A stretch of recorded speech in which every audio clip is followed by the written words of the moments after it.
అందరికీ నమస్తే అండి. ఈరోజు ఒక మంచి టాపిక్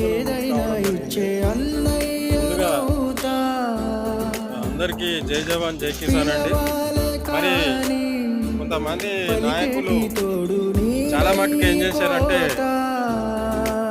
రైతు రుణమాఫీ అన్నారు.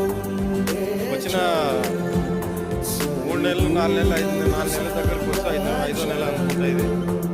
మరి వచ్చిన 5 నెలల్లోనే ఆగస్టు వరకు అని ఇప్పటి ముఖ్యమంత్రి అయినటువంటి కాంగ్రెస్ పార్టీ రేవంత్ రెడ్డి గారు మరి ఆగస్టు అని చెప్పారు. ఆగస్టు కన్నా ముందే రుణమాఫీకి సంబంధించినటువంటి డిక్లరేషన్ ఇచ్చారు. ఇంకోటి ఏంటంటే రుణమాఫీ కూడా జరుగుతుంది పడుకునే ఖాతాలల్లో. ఇంకొకటి నిరుద్యోగులకు ఉద్యోగాలకు సంబంధించినటువంటి నోటిఫికేషన్ కూడా ఇచ్చేస్తున్నారు. మరి ఇప్పుడేమంటారో మరి గతంలో మాట్లాడిన మాటలు నాయకులు